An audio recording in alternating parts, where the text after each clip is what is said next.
It's Song Talk Radio. Welcome to Song Talk Radio. This is the show with songwriters talking to other songwriters about the craft of songwriting.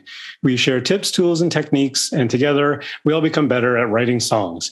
I'm your host, Neil Modi, and with me, my co-host, Phil Emery. How are you, Phil? I am doing fine and excited to be here yet again. Awesome to have you. Please send your comments and questions to @SongTalkRadio on Twitter, Facebook, or Instagram, or feedback at songtalk.ca for the email, and we'll share your thoughts on the show. And please visit us at songtalk.ca and find out how you can be a guest. Tonight, we're very happy to have Boston-based rock band 3 at Home, and here's a taste of their new song, Athena.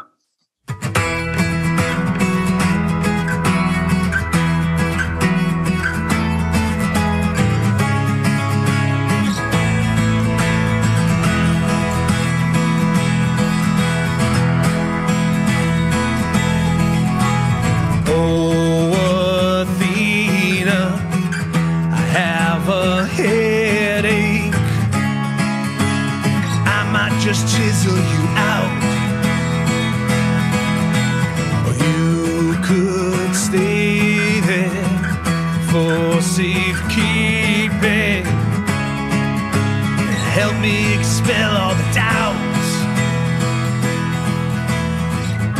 If Bruce Springsteen and Sarah Bareilles formed a duo, put it through a Black Keys fuzz pedal, and added the blues and harmonies that made Fleetwood Mac famous, you would get Boston area rock band 3 at Home. 2 voices with 1 guitar, a full band with horn section, or any permutation in between. 3 at Home delivers pop folk with a kick that invites audiences both tearfully and joyfully to sing along. Tonight we have 3 at Home's primary songwriters and lead singers, Mary Cassiello and Dann Russo. Welcome to Song Talk Radio 3 at Home. Thank you so much. Thanks for having us. Thanks for coming on the show, guys. And for those of you watching this on YouTube, you can see that Mary and Dan are set up to perform their song live, which we don't get a lot of now that we're on Zoom. So we're very happy to look forward to a live performance on tonight's show. I want to start by asking you guys, obviously you're a band, but primarily you're a duo. How does the songwriting work between you guys in collaboration? Do you write songs individually, or do you do them together, or both, or how does it work? Yeah, definitely a little bit of both. We initially, when we started playing together, we'd each had solo careers where we've been playing 10 years apiece on our own. And so we brought a lot of our original material into the group. And then started writing more together pretty quickly, honestly. In fact, when we first started as a band, a group, a duo, whatever you want to call it, we had been playing at a covers show where local Boston people were covering other local Boston people. Oh. And Mary played one of my songs, and I'm like, I'm never playing that song again because she sounds so much better than I do on the song. And she convinced me that I should sing on it with her, and that's basically how we kind of got this whole party started, this whole train rolling here. Yeah. So. And we actually live about an hour and 10 minutes from each other. Oh, so wow. For a while, especially during the pandemic, when we'd have some kind of idea about a song, it was text message and voice memo and kind of piecing things together that way, which was really fun and interesting and really cool way to write some tunes. So you did collaborate via Zoom? A little bit. A little, yeah. We would do via Zoom. Sometimes it was just sending ideas back and forth through as audio messages, files. Yeah, so just record a little voice memo and shoot it off. Yeah. And then someone else, and the other would be like, okay, what about this? And then, well, what about this key? And like we kind of shift things back and forth. You find that's not as good as being in a room together, or is it just different? It's convenient. We definitely like. You don't have to drive for 80 minutes. Yeah. But we do definitely prefer being in person. We've often, even pre-pandemic, we would take like a whole day and just like be usually at Dan's house.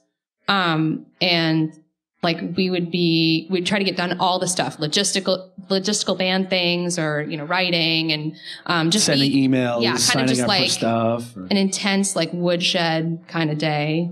where we just like try to get it all done and just order some tacos at some point. Right, exactly. Yeah, that's like... So. Yeah, that's actually good. I mean, I'm in a band and we were doing regular get-togethers and rehearsals and things before the pandemic, but because we all live, within half an hour of each other or whatever, it's kind of, you don't schedule something regularly. You just kind of, can we do it this weekend? Okay, fine, let's do it this weekend. But you guys sound like you guys had a rigid schedule and stick to it. It only happened about once a month or so. Yeah. So we had to get as much done possible in a month. In a day, once a month. Yeah. So that was a lot of the voice memos and text messages would kind of lead up to that. Like, okay, we put this stuff together and now like we're together in the same place. Now we can like really put this thing together instead of just like in our heads. Did you collect all your ideas together? Like you're talking about a month's worth of ideas. Do you collect all these little snippets together in like a Google Drive? And then when you get to your big day, and you just have everything, and okay, these are all the notes for this song. I like that idea. I gotta tell you, Neil, that's an idea we're going to use going forward. Okay. Actually, I think. Usually it's just, on the phones. It's just like you're scrolling through your phone. I mean, what snippet was that? I've learned, you can search iMessages though, and you can like find like audio files. But like when they're not named something. Right. But the worst is when it's like my address 72. I don't know what that is. You know, it's like, although we did write 2 songs in this very room. That's true. We're in the record company. It's a recording studio, practice studio in Boston. And we've written 2 songs, I think, in this room. At least, yeah. So. And done a lot of, and we actually did the recording for the single you played at the start here in one of the other studios. Yeah. What is your process like? Are you running from titles? Are you working off of guitar licks or? It really depends. I know that there was one song that Mary had almost completely written. And then she said, with all the lyrics, and she played it for me. I'm like, that's not how those lyrics go. And then I just picked up my guitar and I started playing how the song now goes. Like that was other times. One of us has a musical idea and then we sit down and just hammer out. No, not there. Let's put this there. Let's change that word, that kind of thing.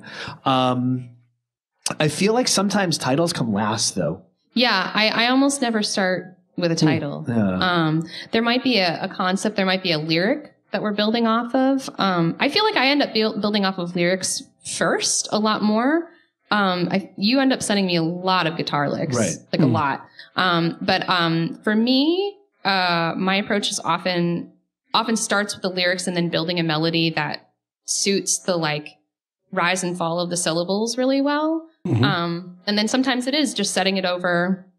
I feel like a lot of times it's been like I end up throwing some initial lyrics maybe on top of a guitar lick that you've sent me, and then we kind of build from there. Yeah, that sounds about right. So yeah. That's the thing we always say about collaboration is work with someone who has different strengths than you. Mm-hmm. And then you meet in the middle. It's really a great way to do it. And a lot of our solo stuff, we've kind of taken some of that stuff into our set now. We're playing shows together, but the stuff we played before, we were 3 at home. Mine was very percussive and very kind of, it was, the chords and the guitar was just there as kind of like this underlying thing. It wasn't really like a part of the show. Where Mary comes from almost a musical theater, jazz background, throwing in all sorts of different chords and movement changes. And I think as we've been writing songs together the past 5 years, 6 years, 5 years? 7. Okay. That's a bunch of years. I'll go with 5. It's a good, nice round number. 5 is a nice number. Well, 6 is a round. More than 5. Round. 5 is pointy. That's true. No, 6 is round. The past 6 years, we've been writing songs. I feel like Mary's gotten more percussive and I've been a lot more daring with chord changes and stuff too. Okay. And it's a really nice kind of, not really a balance, but influencing each other. Yes, for sure. Yeah, finishing each other's sentences kind of thing. The question I wanted to ask is, how do you deal with disagreements? Because I think a lot of people, when they collaborate, how do they, because I'm sure things work very smoothly, but there must be some times when things are not smooth. I don't think we've ever like duked it out over anything, like there's never, every so often there'll be like, we'll have that moment where one of us is like, no, I remember there was a new song we've been working on and you were very committed that it needed to end on a 6 minor. And I was like, nah, it's going to be a 1. And I think we argued about that for like 20 minutes. Mm-hmm. And it ended up being the 6 minor. But I was still a little salty about it. See, I was about to say I usually just assume that she's right all the time. It's always the best especially because Mary has an actual music background. She went to school for music. I kind of taught myself on my dad's guitar, so I always, when it comes especially to music things and things like where chords go and how they're all organized together, I defer to the knowledge that she has, except for like you were ready to die on a hill for that A minor, for sure. But no, I was thinking he was because it was that because it was sort of the Beatles. Because the Beatles like to end on a 6 chord very often. That's probably why. Because you grew up like the Beatles was your bread and butter. Yeah, for sure. Yeah, but Dan, even if you don't have the music theory background, you know what sounds good. Oh yeah, That's absolutely. Right. And I think a lot of times, and I remember we were having this conversation with our producer, and he was so upset. He's like, "No, you have to resolve it." I'm like, "No, you don't. You don't have to resolve it. It could just sit there." And he's like, "But it makes you uncomfortable." And I'm like, "Yes, that's exactly why. That's the whole point, to make you uncomfortable right now for that 10 seconds." Yeah. That's always a good way to go. Okay, so let's talk a little bit about Athena. Where did this song come from? So a couple of years ago, Mary and I went to a music conference in Austin, Texas, and on the way there, I had a layover in Nashville, Tennessee, a place I'd never been before, and my choices for the layover were 1 hour or 5 hours, and I'm like, you know what? I'm going for 5. I want to see if I can leave the airport and see something. So in Nashville, Tennessee, so I'm also a big classics geek. Ancient history is my jam. And so they have a full-size replica of the Parthenon from ancient Greece there, with a full statue of Athena that's 60 feet tall or whatever. And you weren't in Vegas? No, I know exactly, right? Yeah. But it's like in the middle of this park, and it's gorgeous. It's really cool. And as I was walking out, I was like, I got the first line in my head, and I was like, "Oh, Athena, I have a headache. I might just chisel you out." Like, that's a really cool line. I got to find something to do with that. I put it in my phone and I saved it for later. And I also am a huge fan of playing songs in 6. And so 6/8 time, you mean? Yeah. Okay. And so I'm also a really big fan of how Richie Havens played guitar. If you know Richie Havens, a folk singer from the 60s and 70s, he actually played a lot of stuff where he played open tunings. But so his left hand wasn't really doing a lot other than just kind of the chords, where his right hand was playing like all these rhythms and stuff. And I somehow got it in my head that it's...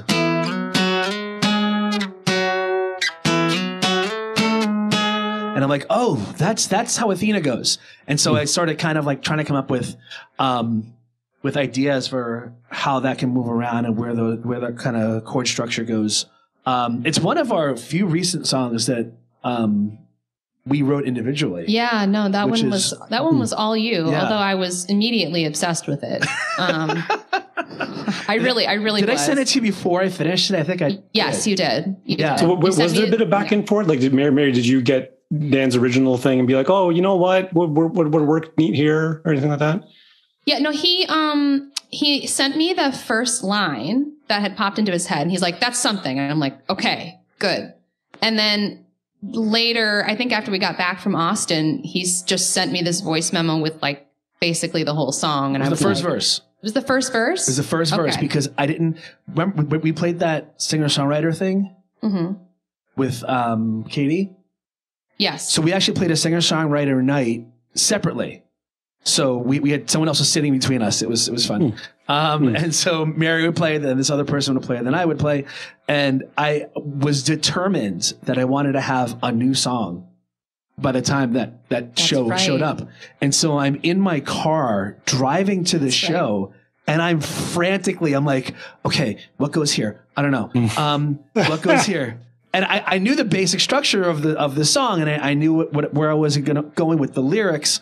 I like this really cool. So if I was going to talk about Athena, I was going to see if I can like almost like people, again, my ancient history nerd shows up, where they have this like call to the muses. You're like kind of asking for, all right, what do we got? What can you inspire me with? And so I decided that I was going to take Athena. And so that's somebody Greek.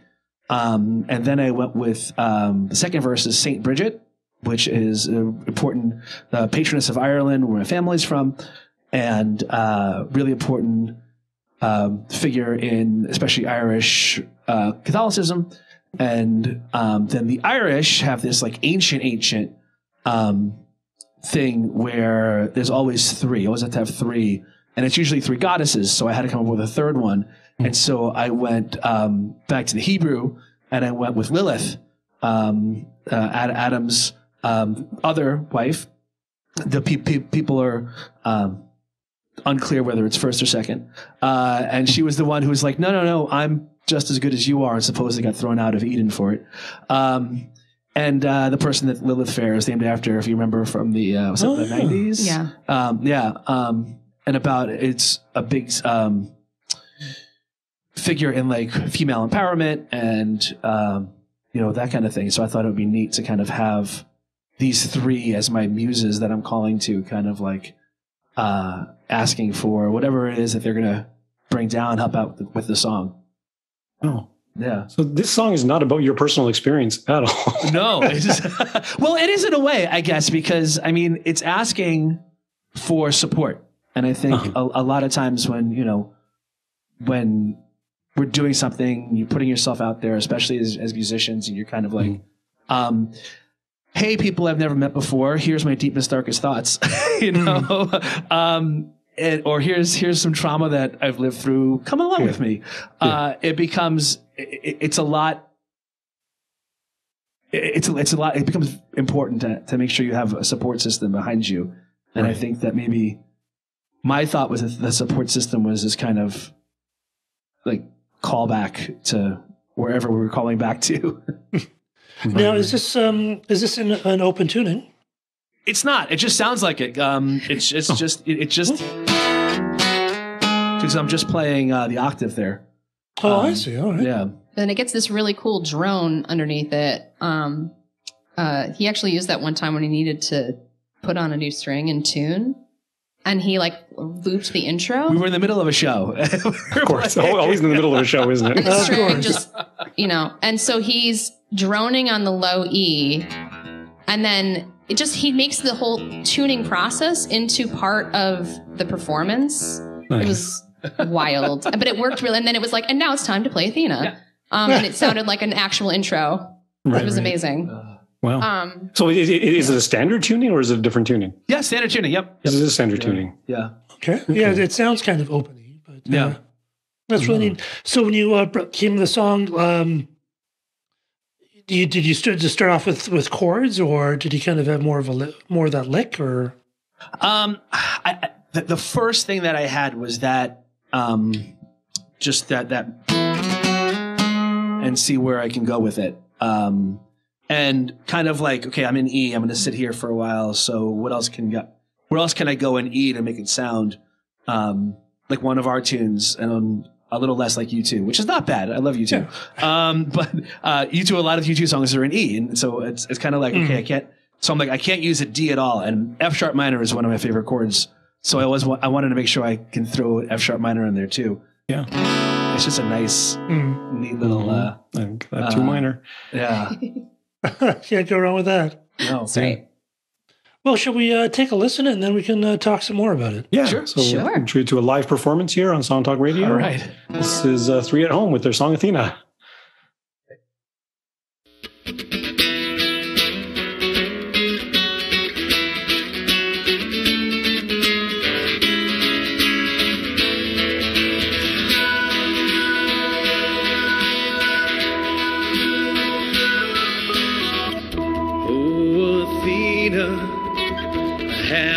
headache, I might just chisel you out. You could stay there for safekeeping. Help me expel all the doubt. Come on, help me figure it out.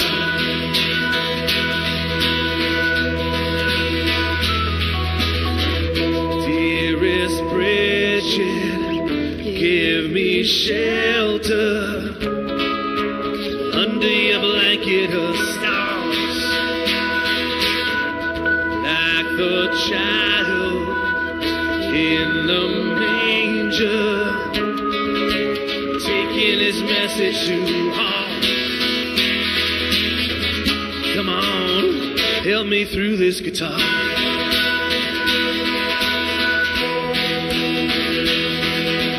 Deeper within than the ache in my skin is the promise you told me that I'm gonna win.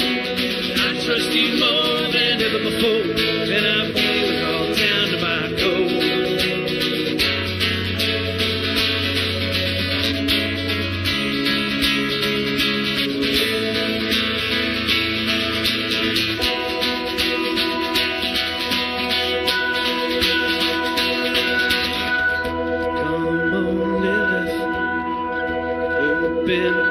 Gates that lead us to paradise.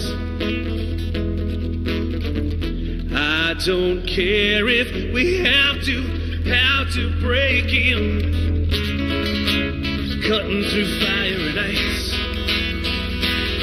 No outcasts like us don't always think twice.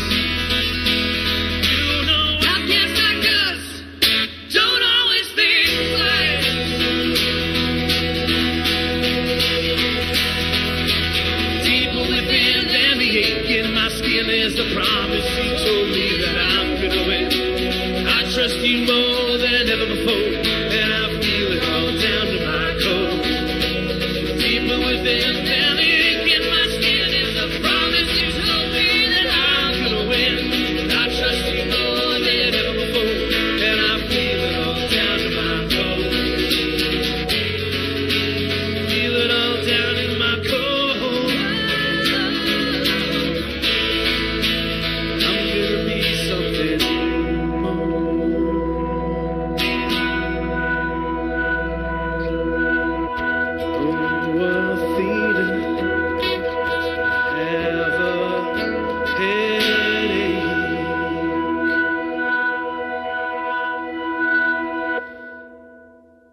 Really cool. All right. Thank you, guys. Excellent. Thank you so much. Thank you so much. Love it. Awesome.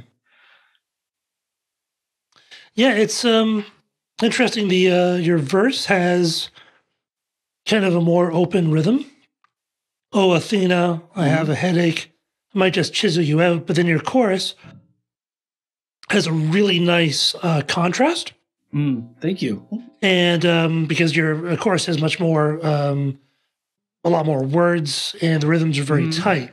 So it kind of gives you a nice contrast there, which I thought worked out really well. I like that. Thank you so much. Yeah, and interesting, because Athena only appears in the first line and not within your chorus, which is an interesting detail. And the last line. That's true. Yes, that's true. Yeah. We'll call back. Yeah. Yeah, this is one of those things where you guys were saying the title comes last because you write this song. It's like, what the heck is this title? Right.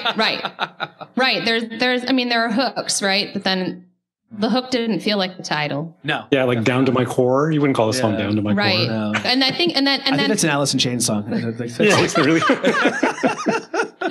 Well, and like, I think the thing I loved about the build in this one and the way that Dan structured it was.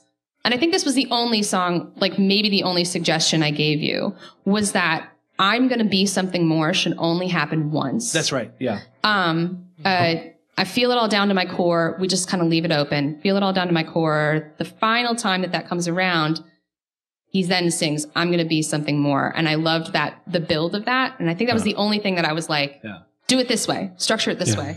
That is a really nice moment because, you haven't heard it before and it's a bit of a twist on what's come before. Yeah. Right. Which is really, really a nice way to cap off the song. I really like it when songwriters consider their endings. Like, I'm a child of the 80s and everything in the 80s just did a fade out. Right. Like, that is the lazy, even when I was a kid, I was like, that's the laziest thing I've ever heard in my life. Like, think about your ending. Let's do a proper ending. Well, I feel like too. Yeah, that's true. But I also, coming back to the kind of ode kind of thing, where there's you're invoking the muses at the beginning and at the end, kind of, this really, like, I don't know, Roman, Greek, ancient structure, this poetic structure of that song, which is, I think, a really cool idea. Although I did notice there's like 2 or 3 other songs that I've written that I do that in. And so now I'm very self-conscious about it. And I'm like, I should stop doing that. Putting the beginning at the end. That's a terrible thing to do. I have to be much more creative than that now. But I feel like I have my 2 or 3 songs that do that. So I'm good for a while at least. Yeah. I think it's an okay. It's kind of tried and true. It's a solid move, right? Yeah, it's a solid move. There's nothing wrong with that. And like we were just saying, like, you did put a twist on the end too, right? So it's not literally like there's one thing where you just literally verbatim repeat your first verse at the end. Sure. I've seen songs that do that, and I'm like, well, why did you do that? And it's a bookend. Okay, whatever. Right, exactly. Right. But you guys. Although, one thing that I really like in the 3rd verse. Totally not ready for the fact that we did the harmony, like the really loud harmony on that line. Outcasts like us don't think twice. And it was during that time that we were putting together our bio, and we're like, okay, who do we sound like? Who are our influences? And so I'm like, I have to put a Bruce Springsteen line in there someplace, and that is like a direct. It's not exactly. It's a paraphrase. It's not a quote. It's like it's Born to Run. An homage. It's an homage. Oh yeah. Okay. Yeah. I personally feel that fully quoting another songwriter is fine, and it's a wonderful way of it's an honor. It's a wonderful way of actually saying I love your stuff. Yeah, I love it. Yeah, it's wonderful to quote other people. There's a lot of my favorite songs, either I think purposely quote other songwriters. I know if you remember Aztec Camera, their second single "Still on Fire" actually quotes a bit of MacArthur Park. Oh, cool! Which is so cool, which I always loved. One of my favorite things like that is the Dire Straits song "Romeo and Juliet." They actually they quote a song from West Side Story. Yeah, which is about Romeo and Juliet in one of the verses, I think it is. Yeah, but yeah, I mean, if it's appropriate and if it's tasteful, then hey, indeed, you don't have a bridge in this song. However, you do that thing where you both come together in a staccato way, do the Outcasts Like Us Don't Always Think Twice. Great moment. And it's a great moment, and it actually kind of serves like a bridge would without actually breaking up the song too much, because you could have, gone to a minor third or, the minor sixth or something and gone to a totally different key, which would have been fine. But you have a song, the song rhythm is very kind of going forward. And I think bringing in something that new would have actually it would have made the song maybe too long as well. And that just works out really well, I think. Just that sometimes you just need a little bit of a change to kind of cleanse the palate to make the rest of the song sort of sit well, Yeah, and I'm a big fan of stops. I think they're really cool. Yeah. Especially, I have this vision of that part when we finally get together with the full band, which we'll be doing soon, actually, which is exciting. Very soon. That the drums don't stop, but the drums just keep going, as we sing that line. But then everything stops on the bam. I think that'd be really cool, I think. No. Wild. One thing I have to ask you guys about is your approach to harmonies, because they're really nice, they're tasteful, and I'm really curious now because Mary, you say you're from like a theater jazz background, and Dan, you're not. So I'm thinking your approach to harmonies may be completely different, or something. Which is funny because I did theater in high school. And I was going to say you did a ton. Dan grew up in New York City. Dan like he's from Brooklyn. He grew up in the city, and like I went to theater. I went to shows all the time. Yeah, like he's just like low key. We go to see a Broadway show. Like I'm like I don't even know your life. I grew up in rural Michigan. You know, like. But like that's it is. You had to work harder, so that way it's okay. Like stuck. That's really kind of you. Yeah, and so that's what it is. But so you did do a lot of theater, though. You know, as did I. And then I actually grew up. A lot of how I figured out singing harmonies was singing harmonies on top of like 90s rock tunes. Okay. Like a lot of the harmonic structures, like the things that I gravitate toward when I'm singing backup. Brandy. Okay. I did also listen to a lot of R&B. That's my heart. But no, Brandy's a great song. No, Brandy, the R&B singer from the 90s. Brandy. Yeah. With an I. Yes. Yeah. But Brandy is a great song. Right? Yeah, that's true. But no, I like, listening to like Tonic and like Matchbox 20 and Goo Goo Dolls. I was like, let me see if I can what would it be like if I threw a harmony on here? And like that. So I think weirdly, like some of the strange ways that our paths converged in spite of the fact that we were coming from fairly different angles as songwriters, it kind of all came together. And we both really like drama in our songs. Yeah. So like it's definitely more than once we've been told we were a little like we weren't subtle enough for like a particular playlist or like whatever. Like they were like, it's too dynamic. That was definitely too dynamic. Yeah, that was feedback we got more than once. Oh wow! Which is too dynamic. Right. It was it's like a sad world when you're being accused of that. Thank you. I was like, thanks. Your music is too interesting. Right. So we definitely, but we don't shy away from like a lot of rise and fall, a lot of like shift and loud and soft and a lot of harmonies you don't usually expect. I talk about 90s rock tunes.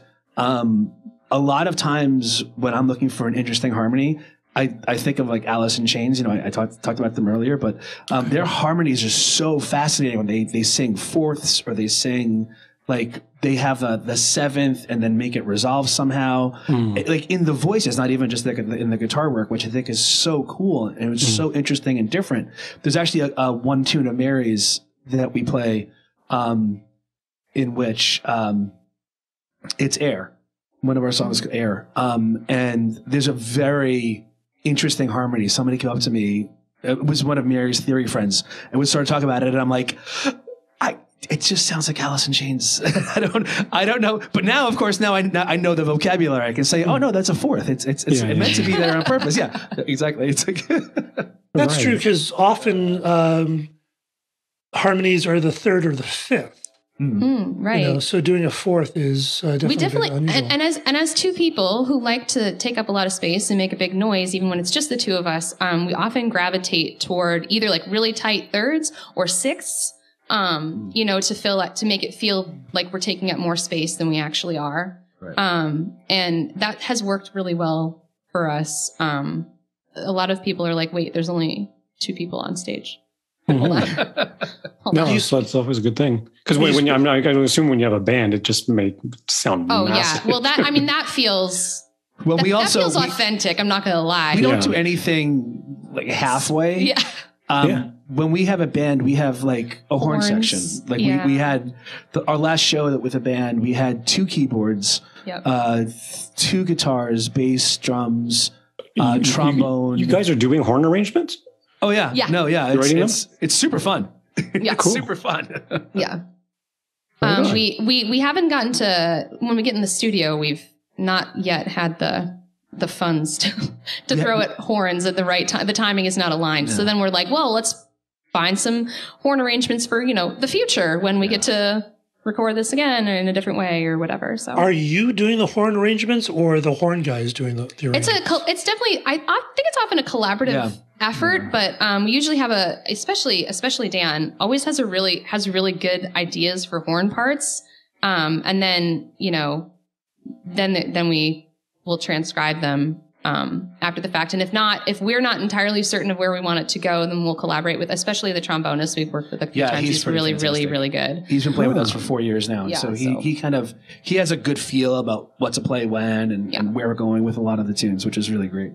How are you finding these musicians? One of the nice things about being in Boston is that there's 3-4 music schools around here. And right before the pandemic, there was a pretty regular open mic scene. And so between the two of those, a friend of a friend would have a friend who would be like, oh, I know this person who plays trumpet. And we're like, cool, let's have them play with us, see what happens. And sometimes people were like, and most of the people were like, cool, let's keep going. That's how we found our drummer. Yep, for sure. Our new drummer that we're working with regularly rather than, sort of a hired gun situation. Yeah, we're actually playing a show with them on Thursday. Yeah, and they're Kari Paisley Flango, which is such a great name. Yeah. And they have the best name, and they're also an amazing feel behind the drums, which is super helpful. But they're a friend of a friend that we knew through the open mic scene, and that was how Dan and I met. It's a really rich music scene in a lot of ways. I think there's a lot of networking involved, I guess. Is the short answer. Now, are you actually doing anything to maximize your networking? Are you keeping a list of names, or do you have a book? So I actually I'm a school teacher. I teach languages and music, and I've been the person in charge of the last couple of musicals at my school. So I now have a list of people, horn players, and clarinet players, and then Mary has started doing the same thing in a different school. So she has a different list, or sometimes they kind of it's like a Venn diagram list of flautists and violinists and drummers and stuff. And so we kind of take, is that person available? Let's find out, kind of thing. Yeah. And there is, if there's an active amount of if it's networking with a particular intention in mind, there will be more spreadsheets involved, but if it's nothing wrong with that, but most of the time I feel like it's I personally like to approach networking I like friends, I like people, and let's get to know each other and be people, and then we'll find out inevitably how we can be helpful to one another. And usually I find if you're just a nice person, if you ask people for help, they're usually most of the time. I was in a band 15 years ago with my friend Dave, who's a guitar player. He's never played with us, but he's played every musical that I've been in charge of that Mary also plays in. So it's just it was just he's I can do the musicals. That's super fun. I'm all right, great. Right on. So what's coming up for you guys? What's coming up next? We have Athena coming out on the 18th. And we have another single coming out in August. Also on the 18th. And some bigger shows in the Boston area. I don't think we have anything up y'all's way right now, but maybe that'll change in the future. Yeah. Canada. I love Canada. I would... the irony of growing up in Michigan, I've never been to Canada. Oh no! I know. I was gonna go to Toronto the year of SARS, and then I didn't go. Probably good thing you didn't. Probably. You should come to Toronto. It's just like New York, but without all the stuff. I love Toronto. It's one of my favorite cities. I actually love Boston. Last time I was there, I was like, man, this is a beautiful, great city. It's very cool. I agree. Okay, I think that's about all the time we have on Song Talk Radio. Special thanks to 3 at Home, Mary and Dan. Where can our listeners find more of your music? We're our website is 3athomeband.com. Spell out all the words. We're also on Instagram and Facebook at 3athomeband. Again, spell out all the words. And we're on Twitter at 3 at Home because I forgot band when I first signed us up. So we're just 3 at Home on Twitter. Oh, no. All right. And we want to hear from you, our listeners. So please send in your comments on Twitter, Facebook, or Instagram at Song Talk Radio everywhere. Or send us an email at feedback@songtalk.ca. Also, be sure to check out our YouTube channel for live performance videos. There'll be one from tonight and full episodes. Subscribe today to the Song Talk Radio podcast on your favorite podcast provider. And don't forget to sign up for our free newsletter at songtalk.ca. And you can find links to all the products, books, and web services we mentioned on the show on our resources page on the website. And wherever you are in the world, please join us online via Zoom at our next monthly Song Talk meetup. It's free to join on meetup.com and free to attend the meetup. Stop by songtalk.ca for the link. Bring a song and a lyric sheet and share feedback with other songwriters in the group. It's a really great time. You can follow me at neilmodi.com. You can follow Phil. PhilEmery.ca. And three at home. What's your favorite social media platform? Instagram for sure. You guys are the grammars. Yeah. Good. All right, and we'll definitely link to your stuff on our show post. Thank you so much. Thanks for having us. It's been super fun. Yeah, thanks for coming out. Great. Thanks for listening, everybody. Be sure to stop by the website songtalk.ca to browse past shows and find out how you can be a guest. Thanks for tuning in, everyone, and keep on writing. Good night, everyone.